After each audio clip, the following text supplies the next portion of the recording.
Este é um trabalho voluntário, sem fins lucrativos, que oferece livros gravados em MP3 para aqueles que não têm condições de ler livros impressos. Para ouvir este e outros livros gratuitamente na íntegra, acesse nosso canal e leia as instruções na aba Sobre. Este livro foi gravado para o uso exclusivo da pessoa com deficiência visual, não podendo ser comercializado de acordo com a Lei nº 9.610, de 19 de fevereiro de 1998. Hipólita foi vítima da repressão à sexualidade. O cinturão simboliza o sensualismo, que é uma manifestação da energia sexual altamente poderosa e que permeia todo o universo. É a força criadora atuando tanto no macro quanto no microcosmo. Intrinsecamente ligada à natureza humana, nela age de forma instintiva, manifesta-se das mais variadas maneiras, na maioria das vezes a nível do inconsciente. Sendo energia, não é boa ou má. Tais qualidades afloram a depender de sua manipulação ou uso.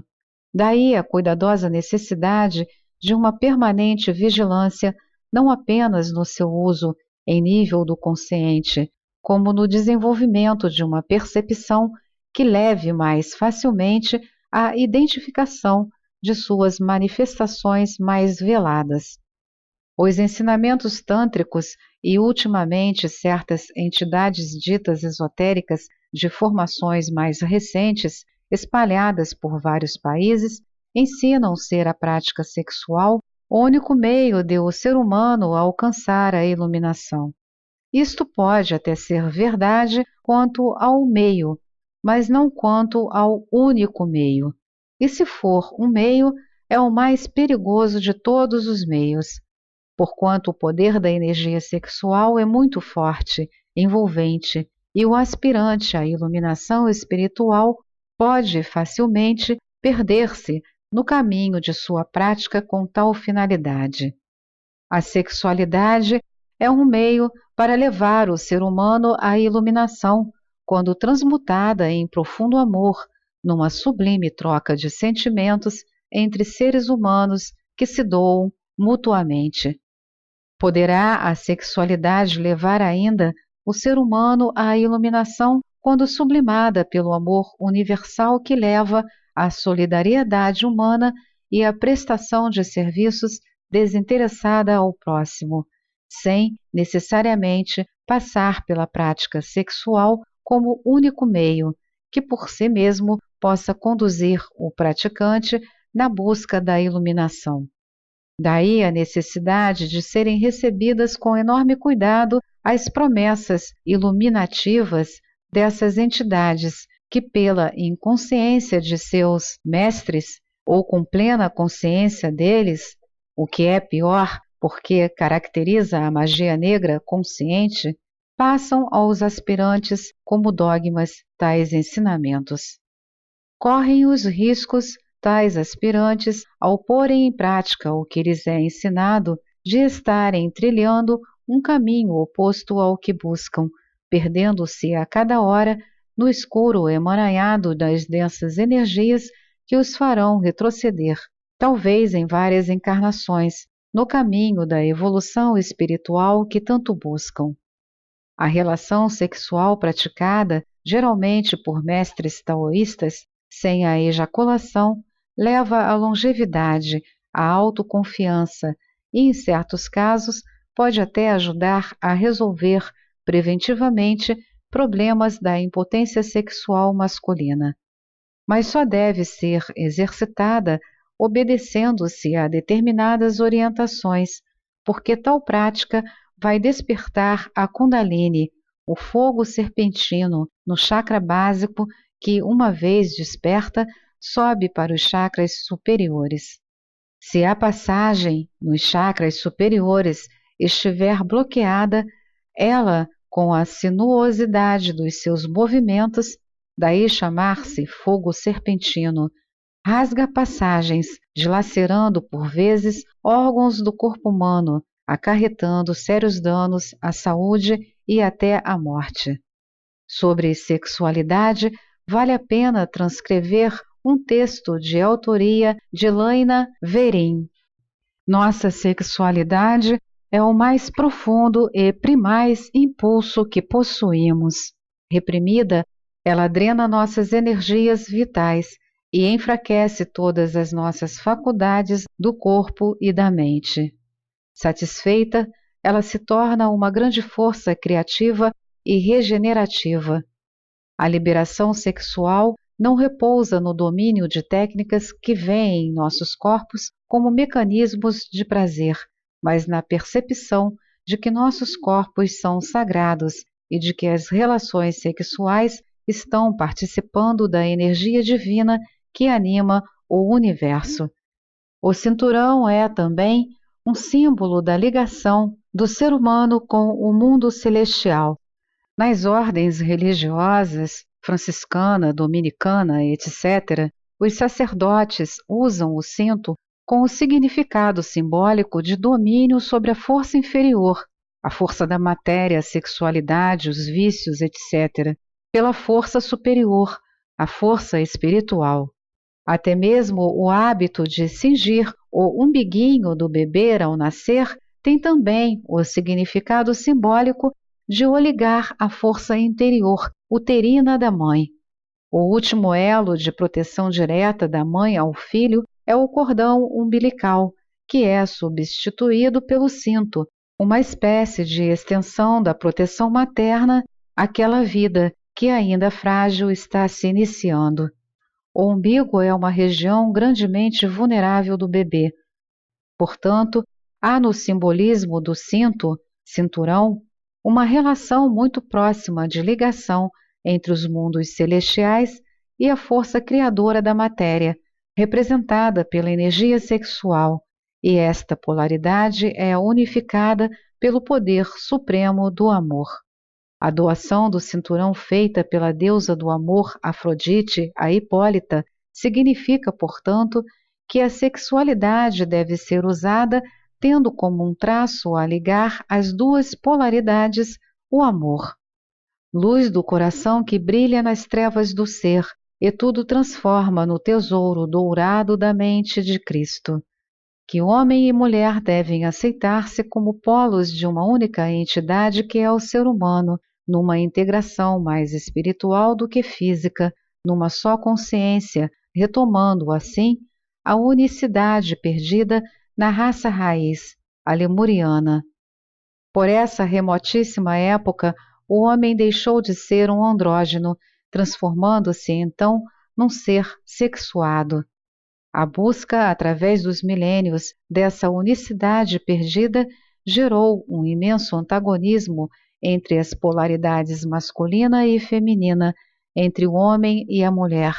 Antagonismo este que se manifesta das mais variadas maneiras, inclusive pelo domínio do homem sobre a mulher, sustentado através dos tempos pelo maior poder da força física e de um racionalismo mais acentuado. A mulher, mais frágil fisicamente e dotada de maior capacidade intuitiva, de natureza mais amorosa, tenta sublimar a manifestação desse milenar conflito. Sublimação que não consegue apagar a pesada carga de ressentimento já embutido no próprio ser feminino e que se vai realimentando e fazendo crescer esse eterno antagonismo, verdadeiro entrave no caminho de todo aquele que busca a evolução espiritual. Hipólita não entendeu o simbolismo do presente que a deusa do amor, Afrodite, lhe fez. Filha de Ares, deus da guerra, teve ela por herança uma natureza belicosa. Sendo mulher, portanto de natureza essencialmente amorosa, transforma-se em guerreira, invertendo a polaridade e fazendo surgir de tal inversão imenso desequilíbrio no seu reino. Embora amada pelas súditas, todas as mulheres, mandava matar impiedosamente todos os homens que pisassem aquele território, desequilibrando as polaridades masculina-feminina, gerando violenta repressão as energias sexuais de todas aquelas mulheres. Apenas uma vez por ano saíam em bandos à caça de homens, que matariam se os encontrassem no território delas, para a fecundação dos filhos num relacionamento desamoroso e que seriam eliminados se machos fossem. A densa atmosfera formada por uma prática sexual exercida em condições tão odiosas, a impiedosa eliminação dos próprios filhos nascidos varões, práticas em tudo contrárias aos mais puros princípios da natureza humana, formavam uma forte e densa egrégora em todo aquele reino. Um pesado karma coletivo gerara-se por todo o seu território, karma que criou as condições para acontecer a chacina sofrida por elas no combate contra os heróis gregos. Com a chegada do grupo de heróis ao território das Amazonas, grupo este portador de forte polaridade masculina, deu-se um violento choque com a polaridade da energia sexual feminina reprimida, num processo de atração natural e repulsão, repressão, gerando a histeria coletiva que levou o grupo de guerreiras quase enlouquecidas ao enfurecido ataque. Esse choque de energias com polaridades opostas envolveu Hércules. A sua missão era buscar o cinturão da rainha Hipólita, e ele já o tinha nas mãos. Em vez de, recebido o cinturão, reembarcar de volta à Grécia, deixou-se atrair pelas energias sexuais das Amazonas, a polaridade feminina. Caiu assim na cilada da deusa Hera, que sabe possuir a energia sexual um imenso poder sobre as criaturas humanas. E Hércules não estava preparado para enfrentar este aspecto no caminho de sua busca evolutiva. No momento de irreflexão, deixa-se levar pela emoção e mata Hipólita. A deusa Hera sabia disso e por isso deslocou o seu ataque a Hércules para a perigosa área da sexualidade. Daí a necessidade de uma permanente vigilância nessa área. Em qualquer nível em que esteja o caminhante em busca da evolução espiritual, deve manter-se sempre vigilante. Ele está sempre sujeito a ser envolvido por forças negativas, densas, fortes e capazes de fazê-lo retroceder no acesso ao patamar desejado. Quanto mais alto o seu grau de iluminação, maiores são os perigos de uma queda e maior sua descida, pelo volume de conhecimentos que possui e maior responsabilidade que encarna. Hércules, ao matar Hipólita e ser responsável pela chacina ocorrida das Amazonas, foi ele quem levou os heróis ao reino de Hipólita. Permitiu, por um momento de descuido, ser o instrumento da cobrança do pesado karma das Amazonas. Criou karma para os demais heróis gregos que participaram da chacina e tornou bem mais difícil sua própria ascensão, por haver gerado karma para si mesmo, matando Hipólita, acumulando com a parte que lhe couber no karma contraído pelos heróis com a chacina das Amazonas. A condição exigida para o ser humano galgar a ascensão e chegar à imortalidade, meta buscada por Hércules, é o equilíbrio kármico conseguido com o resgate de, no mínimo, 51% do seu karma. Hércules, no nível de evolução espiritual em que se encontrava, sabia de tudo isso. Daí o seu profundo pesar face ao ocorrido.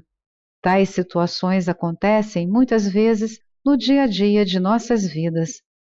Quantas vezes, após fatos e atos que nos levam, arrebatados por emoções momentâneas, tomarmos atitudes, por vezes violentas até, cometermos insanidades que absolutamente não pretendíamos cometer, pararmos absortos, emudecidos, trancados dentro de nós mesmos e nos perguntar: por quê? Por que razão eu tive que fazer isto? A palavra de ordem é: vigiai, vigiai sempre. Hércules não vigiou. Eis aqui, mais uma vez, uma conexão, um encadeamento de um episódio e outro dentro do mesmo mito. Hércules, no trabalho anterior, arrebata a rainha Alceste das mãos da morte, salvando-a. Neste trabalho, ele mata uma rainha. No dia a dia de nossas vidas, também esses encadeamentos acontecem. Um fato ocorrido se liga a outro, às vezes imediatamente, às vezes decorrido longo tempo.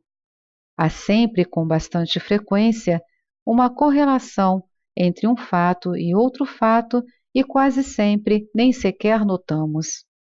Tais ocasiões, quando ocasionalmente observadas, são taxadas de coincidências, e, via de regra, nem percebemos a conexão que entre elas existe. A constante e incômoda lembrança do olhar frio da morte encarando Hércules sinistramente no instante em que ele arrebata-lhe a rainha Alceste no trabalho anterior é um aviso de existência dessa conexão, da relação que existe entre um episódio e outro no decorrer de nossa vida diária. Se Hércules houvesse percebido tal conexão entre os episódios e não apenas ficasse intrigado com a incômoda lembrança do olhar sinistro da morte, teria se precavido contra qualquer manifestação de morte e talvez evitado matar Hipólita. A ordem continua: vigiai, vigiai sempre. Nas práticas e rituais de determinadas linhas de candomblé, é ensinado que a morte, quando acionada para vir buscar um ser humano aqui na Terra, está obrigada a realizar a tarefa. Se por acaso não consegue levar o ser humano que lhe foi indicado, arrasta com outro ser no lugar dele, a fim de fazer cumprir o que lhe foi ordenado. Razão porque, nesses terreiros de candomblé de determinada linha, quando os orixás percebem que o paciente corre perigo de vida, sacrifica com a morte um animal, para assim substituir o ser humano ameaçado. Ensinam ainda, nesses terreiros, ser o pássaro chamado azulão o que melhor se presta à sacrificial troca. O rei Edmeto não sabia disso. No reino das Amazonas, em meio àquela guerra entre as polaridades, guerreiras versus heróis, dá-se o encontro Teseu-Antíope, a força do amor, surgindo como um divino antídoto a transmutar, no fogo da guerra, as densas energias que envolviam aquele cenário, fazendo voltar àquela paisagem selvagem e bela a sublime e eterna existência do amor, que é a presença do próprio Deus. Conta a mitologia grega que da união de Teseu e Antíope nasceu um filho chamado Hipólito. Teria sido uma homenagem a Hipólita? Certamente. Esta é mais uma edição do canal Livros Falados Voz Humana. Que o bem, o bom e o belo se multipliquem em benefício das criaturas.